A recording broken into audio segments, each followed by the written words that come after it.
Comme vous voyez, c'est en fait un dossier qui est complexe parce que il y a vraiment plusieurs niveaux. Il y a des problèmes de circulation, des problèmes de commerce, des problèmes de financement, des problèmes d'animation du marché, des problèmes d'animation des commerces. Faut pas oublier qu'il y a aussi tous les commerces le long du boulevard de la République, pour lesquels il y a également un problème équivalent. Donc c'est pour ça qu'on a fait ce dossier. On s'est dit, pour tout vous dire, en fait, on avait prévu d'en parler, évidemment, mais de pas en faire notre sujet central.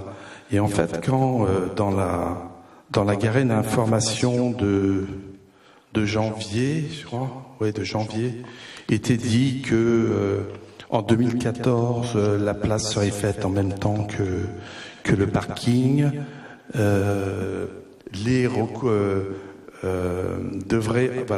Les travaux de rénovation de la place associés à la création d'un parking souterrain devraient enfin pouvoir être engagés après beaucoup de temps perdu à cause de recours qui n'ont pas abouti. Alors déjà, ils n'ont pas abouti, ils sont en appel. Donc bon, c'est un peu court. Un parking souhaité par l'ensemble des commerçants. On est allé remettre le dossier déjà aux commerçants du marché. Déjà, l'ensemble des commerçants, c'est faux, parce qu'on en a rencontré qui étaient contre. Donc, ce que vous dites est faux. Voilà. J'aimerais, puisqu'il y a des représentants de la majorité sortante, qu'ils nous disent exactement le coût que nous a coûté ce parking que nous n'avons pas. Parce qu'il nous coûte déjà beaucoup d'argent. Il nous coûte beaucoup d'argent parce qu'il y a des recours aussi. Vous savez, c'est qu'à un moment donné, si on bloque les travaux, effectivement, ça coûte des travaux et on n'a rien qui arrive. Donc c'est quand même déjà un problème. C'est le problème de l'ensemble des recours qui est lieu surtout d'un tas de dossiers. Il y en a d'autres aussi côté des Jean-Philippe, où on bloque tout simplement l'installation des marchés, des supermarchés. Et ben voilà, les gens n'ont pas.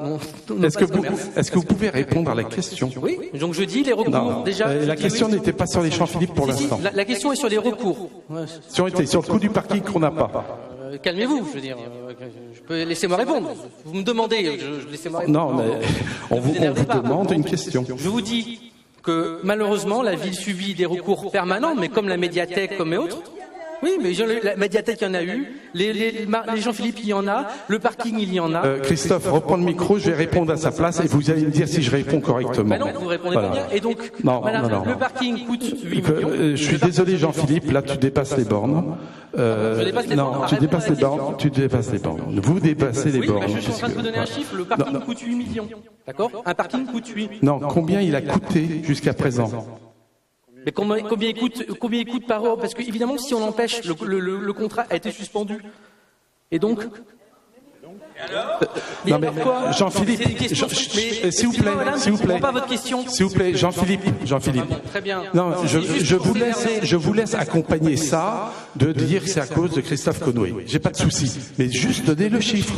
Mais quel chiffre? Excusez-moi, je ne comprends même pas. Combien ça a coûté? Alors, est-ce que... Et combien coûte le parking? Bon. Le parking va coûter 8 millions. Il y a un contrat d'engagement. Alors, reprends le micro et je vais vous faire la démonstration de ce qu'aurait dû répondre Jean-Philippe Balin. Mais madame, je n'ai pas l'outrecuidance de penser que je sais tout. Ça, c'est déjà quelque chose.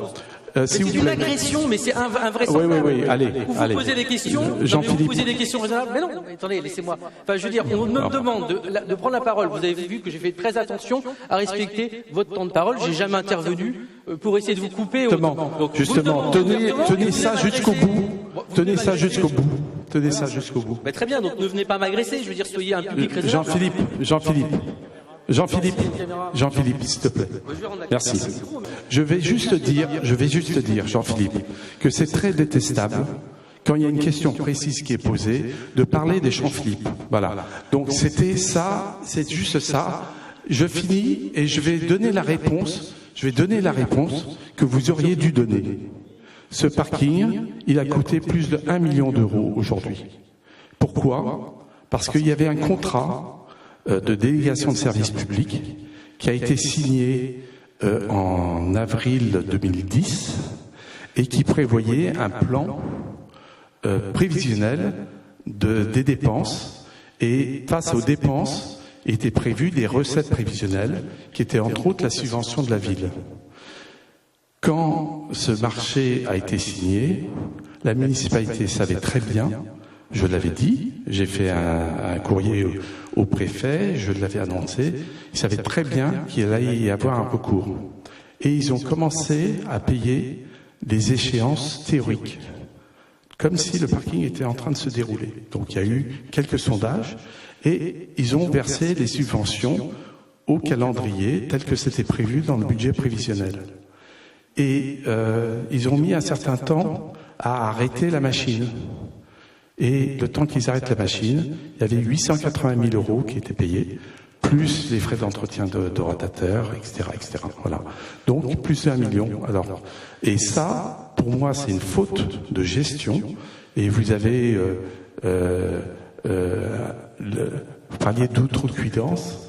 Le maire a eu l'outrecuidance d'engager des frais, l'argent des Garénois, sur un projet où il savait que ça allait être bloqué. Non, mais c'est l'inverse, en fait. C'est un rapport inversé. Excusez-moi, je ne suis pas tellement habitué au débat politique. Simplement une question. Quand une décision est prise au conseil municipal, elle vaut acte. Donc après, tout le monde peut faire un recours. On n'avance jamais à ce moment-là. À ce moment-là, un conseil municipal décide quelque chose. 15 jours, 2 ou 2 ans après, on dit ah ben non, on va bloquer, on fait pas. À ce moment-là, on fait plus rien. Il n'y a plus de conseil municipal qui est élu. Vous avez tout à fait raison. Vous avez tout à fait raison sur l'anomalie de la situation. Et en fait, ça a été généré par 2 faits. Le premier, c'est l'absence de travail collectif en amont du conseil. Parce que je réponds, vous allez comprendre pourquoi on arrive à ça. En conseil municipal, si on raisonne, c'est pas la peine de se déplacer. Pas la peine. Il y a 30 de la majorité, il y en a 5 de l'opposition. Quoi que vous disiez, quoi que vous fassiez, décidé par la majorité, vous aurez la décision voulue par la majorité. Pour compenser ça, dans beaucoup de communes, il y a des commissions extra-municipales, donc dans lesquelles ces commissions sont par thème, et entre autres, vous avez 2 commissions qui pourraient être concernées par le parking. Vous aviez la commission voirie et la commission urbanisme et grands travaux. Et il y a 6 commissions en tout. Sur ces 6 commissions, je suis présent dans 3. Je ne peux pas me multiplier plus. Et j'ai choisi les commerces, la vie économique, j'ai choisi les affaires scolaires et j'ai choisi urbanisme et grands travaux. Au moment de la campagne 2008, le point de différence qu'il y avait avec les 2 autres listes, c'était le fait que je préconisais de ne pas faire le parking là. Et ils ont mis le sujet du parking, ils l'ont mis en commission voirie. Et la commission voirie était chargée en fait, de valider les tarifs en surface, des choses comme ça. Et vous aviez des conseillers municipaux de la majorité qui étaient là, qui disaient mais on voit pas le problème de stationnement qu'il y a là, c'est bizarre. Mais ils n'avaient pas travaillé les dossiers, ils faisaient confiance. Et donc quand il y a eu la réunion de majorité, donc ce qu'on appelle la réunion de majorité, c'est une réunion interne à la majorité pour bien caler que tout le monde est d'accord. Aucun conseiller de la majorité n'avait eu notre version.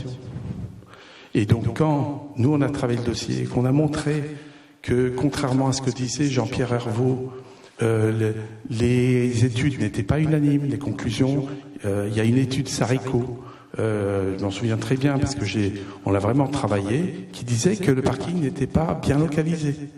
On avait Monsieur Hervaux qui dans un diaporama disait qu'il y avait 265 places, 256 pardon, et 256 places, c'était un déficit qui était quasiment sur toute la Garenne. Voilà. Et donc après, quand vous arrivez en conseil municipal, je suis intervenu longuement. Les personnes de la majorité, ils ne pouvaient plus revenir en arrière. Parce que il y a une sorte de solidarité qui se fait. Donc il n'y a pas eu de débat. Et quand après, à ce conseil, pour clore ce débat, Philippe Juvin et M. Hervaux disent le juge de paix, ça sera s'il y a des réponses. Hein, s'il y a des réponses et qu'il y a un besoin, donc s'il y a des besoins, c'est que le parking est utile. Voilà le raisonnement. Et quand on voit que c'est pas du tout comme ça que ça s'est passé, que en fait le délégataire, le seul qui a répondu, a obtenu des contreparties énormes, c'était la confirmation plutôt qu'il y avait vraiment une aberration là-dedans. Et donc moi, j'ai voté les 2/3 des décisions municipales en conseil.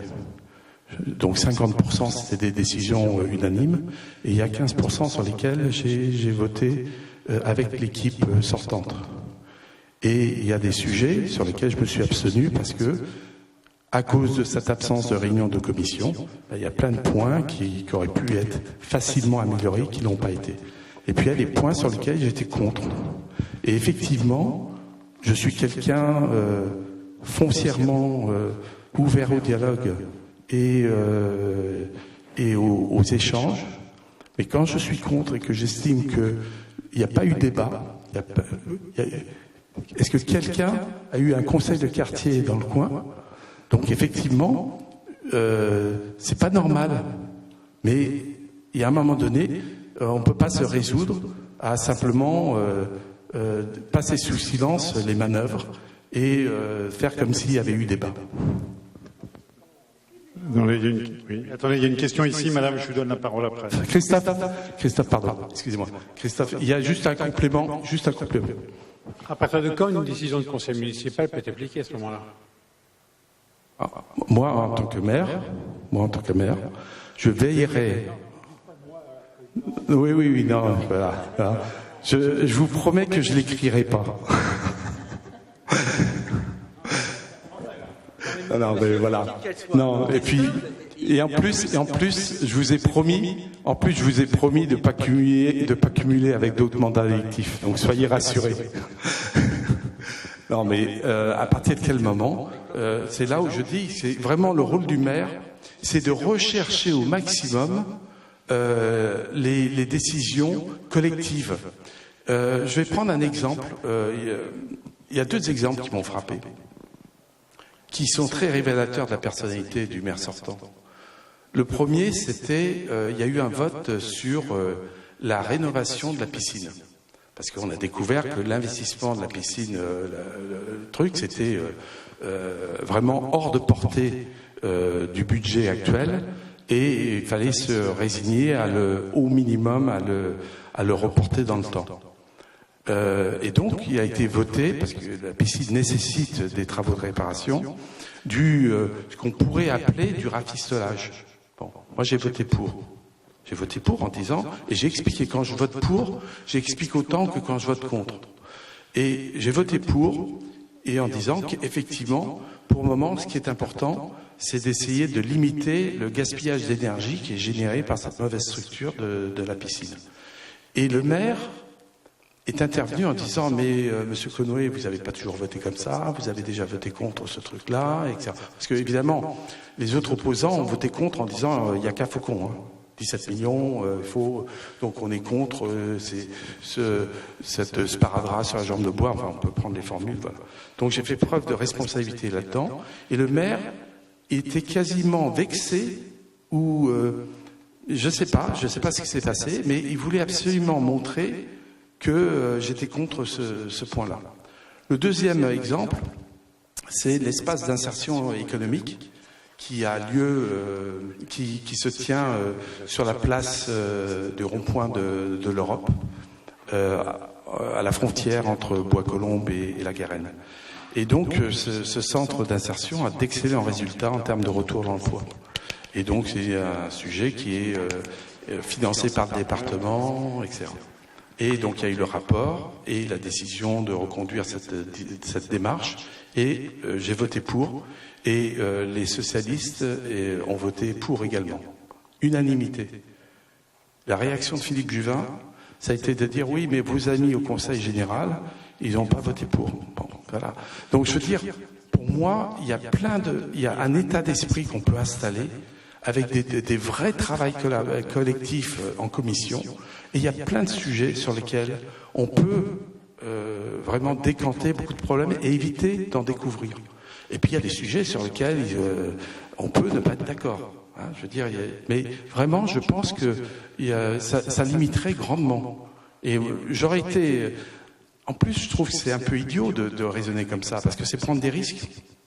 Alors que si vous consultez tout le monde, à bon compte, vous récoltez toutes les bonnes idées et vous en tirez crédit. Je ne comprends pas cette posture. Et les deux partis, hein, le maire UMP et le PS, ils ne sont à l'aise que quand ils s'envoient des invectives sur des considérations générales. Comme ça, plus personne ne regarde les dossiers et ils sont dans leur registre. Moi, je veux des logements sociaux, vous respectez pas la propriété privée, que sais-je. Enfin, bon, voilà, c'est non constructif. Alors, excusez-moi. Oui, bonsoir, juste une petite question.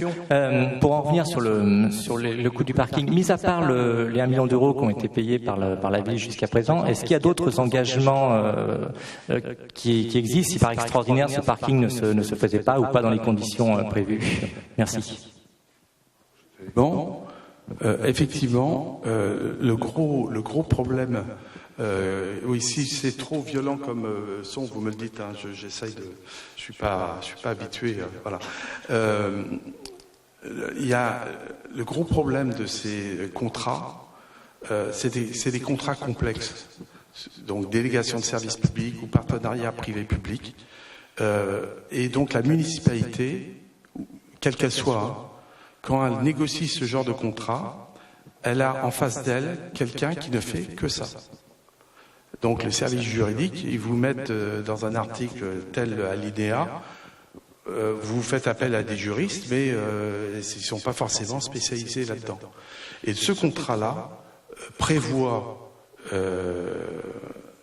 une clause d'indemnité pour non-réalisation du bénéfice escompté.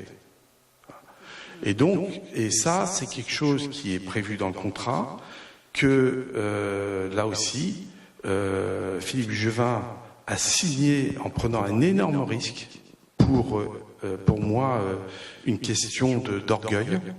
Il n'aurait pas dû accepter ça, il aurait dû mettre une clause que si le recours aboutissait ou s'il n'aboutissait pas, que ça soit pas négocié. Mais je pense qu'il n'était pas en position de le faire. Et la deuxième chose, c'est que vous avez il y a eu un reportage qui a été fait sur Antenne 2, dont on a mis les références sur d'autres documents et que vous pouvez visualiser sur d'autres sites de campagne, qui montrent que des mairies peuvent obtenir la résiliation du DSP sans payer l'indemnité qui était prévue. Mais bon, je ne suis pas un juriste, mais il y a ce risque-là. Mais par rapport non seulement au risque financier, mais aussi au risque du marché, de l'inquiétude de nos rues, etc., de la non-satisfaction du besoin du quartier sud qui obligerait à refaire un deuxième parking. Voilà, c'est un risque que je pense que moi je prendrai et j'assumerai devant les Garinois. Voilà.